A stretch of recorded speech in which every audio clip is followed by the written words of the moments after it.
The Chicago Bulls fall to the OKC Thunder 116-108. We're going to be talking about the key takeaways from tonight's loss. And so before we go ahead and we jump into it, I first want to remind you to slam dunk on that subscribe button, just like Matas Buzelis slam dunks in games. And so in exchange for slamming on that subscribe button, I'm going to give you nothing but daily content around the Chicago Bulls. And so make sure that you hit that like, you hit that subscribe, and you join the Chicago Bulls Insider family as we talk nothing but Chicago Bulls basketball. And so with that being said, let's go ahead and let's jump into it as we are talking about the key takeaways from tonight's loss against the OKC Thunder.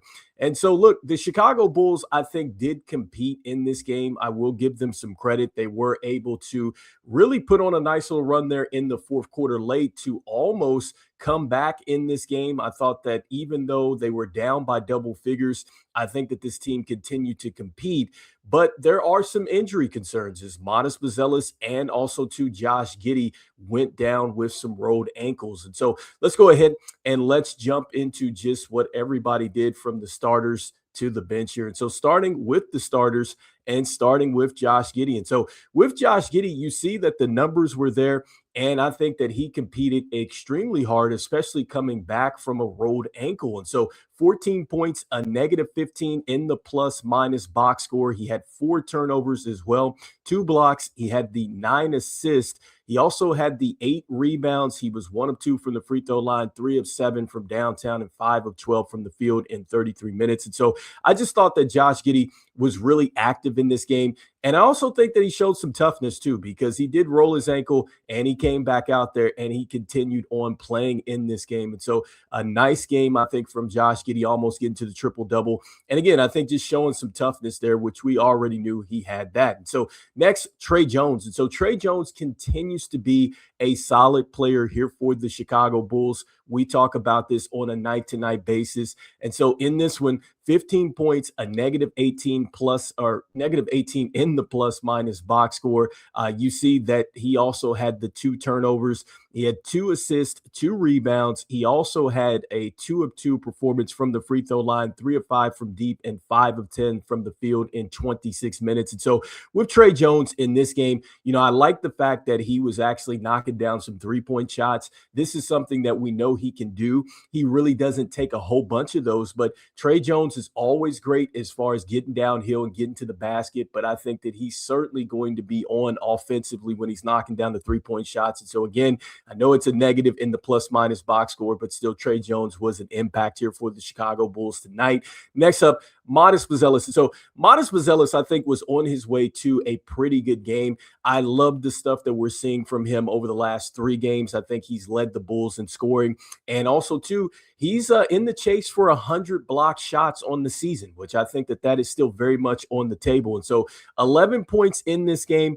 He did have a turnover as well. Didn't have any blocks in this one. Had 3 assists, 5 rebounds as well. 3 of 4 from the free throw line, 2 of 5 from deep, and 3 of 9 from the field in 20 minutes. And so Matas Buzelis rolled his ankle and did not go back into the game. And so we will talk a little bit more about Josh Giddey and Matas Buzelis towards the end. But Matas Buzelis did not finish this game. That is why you see the numbers there where they are in the 20 minutes. And so unfortunately, he didn't get a chance to continue on with his rhythm. And so next up, Isaac Okoro. And so Isaac Okoro didn't really have it going tonight. You see he was 1 of 9 from the field, 0 of 5 from deep, 2 of 2 from the free throw line. He had 2 assists. He was a negative 11 in the plus minus box score with 2 turnovers and 4 points. And so Isaac Okoro, he had been getting it going, just wasn't able to knock down some shots today.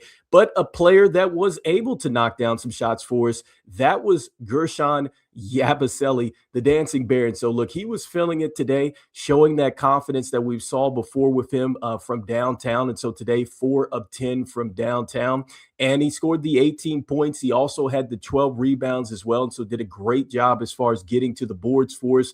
1 block, 1 steal in this game, along with one turnover, and he was 7 of 14 from the field in 29 minutes. Again, I think that Yabusele looked a lot like what we saw early on here, and so he continues to show that he can certainly knock down some shots. And with this offense, it's a perfect fit because he really kind of takes over really in the spots where Vooch was able to knock down those threes. And so next up, looking at the bench here, starting with Leonard Miller. And so with Leonard Miller, he didn't get to double figures today, but I think he continues to show the flashes. And so 21 minutes, 3 of 5 from the field, 2 of 4 from deep. And also, too, he had 3 rebounds as well and 8 points. And so I think with Leonard Miller, he needs to continue to play. I mean, at 6'10", I think that he gives you that length and maybe some versatility that you've been looking for. And I'm hoping that he doesn't get buried in the bench once Patrick Williams and Jalen Smith come back, because you really need to evaluate what you have here with this player. I'm not saying that he's going to be, an every game starter, but I think that maybe there's the possibility that he can play his way into being a solid rotational piece. He just needs to get some minutes. Next up, Nick Richards. And so Nick Richards, you already know, I think that he's a player that should stick around with the Chicago Bulls because of his size and the toughness that he gives you there, the rebounding. And then also, too, you got a chance to see it in the last game out, the lob threat. And that's something that I think is going to be something that the Bulls should really focus on this offseason. So Nick Richards, another good one in this one, 12 points, a +5 in a plus-minus box score. He had 13 rebounds as well. He was 0 of 1 from deep and 6 of 9 from the field in 23 minutes. I like the fact, too, that he's comfortable taking the three-point shot and he doesn't take a whole bunch of those.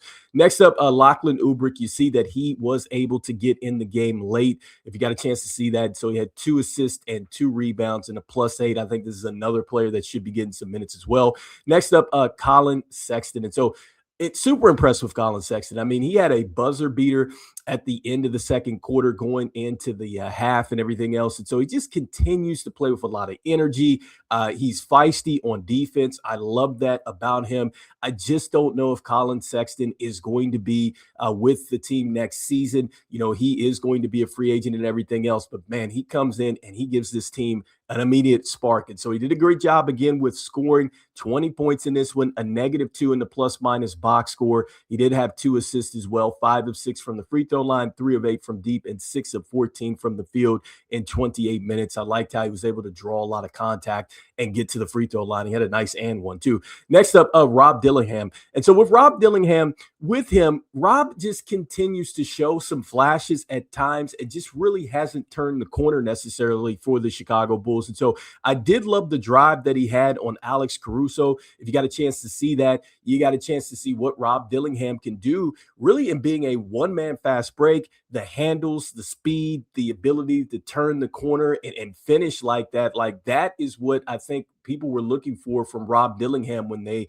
got him out of the draft or whatnot with the Timberwolves. But, man, if he can show that type of potential on just a game-to-game basis here for the Chicago Bulls, I think that they have something there. And so at times you see him compete pretty good on the defensive end. He just hasn't necessarily put it all together. But 6 points, I did like a couple of rebounds that he had in this one. So 5 rebounds. He had the 5 assists as well. He was a +6. That is something to note. 24 minutes, 3 of 7 from the field, and 0 of 3 from deep. And so he's getting the minutes. Can he turn that into anything? And so that was Rob Dillingham today. Next, I wanted to quickly go ahead and jump into the team box score here for the Chicago Bulls. And so, look, the Bulls, I got to give them a ton of credit for going out there and competing in this game. They could have easily packed it up after being down. I think that they took their second lead since 9-7 in the third quarter. And so giving the Bulls a ton of credit for hanging in there today. And so from the field, they shot 43%. You see that also, too, OKC shot 43% from the field. You see that the three-point percentage, that also went to the Bulls at 35%.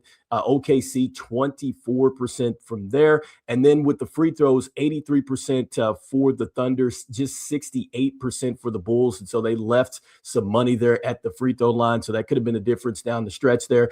53-51 with the rebounds. And then you see 27-23 with the assists. The Bulls lead there. 10-3 with the steals. That is an important stat right there because the Thunder actually, I believe, lead the league as far as points off of those those turnovers at about 22. And so they were able to generate some points off of that. 19 did the Bulls give up on their turnovers today. Then when you look at or actually 25 points, off the turnovers today, the block shots 3-3. And then when you look at the fast breaks today, 20-6, OKC was able to get out and run. Points in the paint for OKC 52-42. Biggest lead for OKC 19. The biggest lead for the Bulls was 2. They were able to come back and take the lead in the third quarter. And just going back to the turnovers again, so I actually messed it up. So 19 turnovers for the Bulls, 9 for OKC, and the Bulls gave up 25 points off of those turnovers, and the OKC Thunder just 7 points off of theirs. And so again, OKC leads the league in points off of turnovers at 22. And so, just a tough one here for the Bulls, because not only do they lose, they also went ahead and they have some injury concerns. And so I did get a chance to see, just some pressers here after this concerning Josh Giddey and Matas Buzelis. And so Matas Buzelis wants to be out there. And Josh Giddey, he obviously continued on, but both players are going to be evaluated Wednesday. And so we will find out if both players are able to play. Matas Buzelis has not missed a game this season, and so he has a chance to get to all 82 if he can get past this ankle injury. And then with Josh Giddey, look, he was kind of limping around a little bit after that injury. And so, after the game and everything else and, all that, it's going to probably stiff up there on him. And so, you're hoping that he's able to get back out there. We will see with both players set to be evaluated on Wednesday. But look, man, this could be another one of those storylines around the Chicago Bulls, is the injuries as they continue to really pile up this season. And so anyway, you guys let me know in the comments what you guys are thinking about this most recent loss to the OKC Thunder. And also let me know what you're thinking here with the injuries now with the Chicago Bulls, with Matas Buzelis and Josh Giddey as well. So look, as we always say, go Bulls, and we will see you on the next one. All right, peace.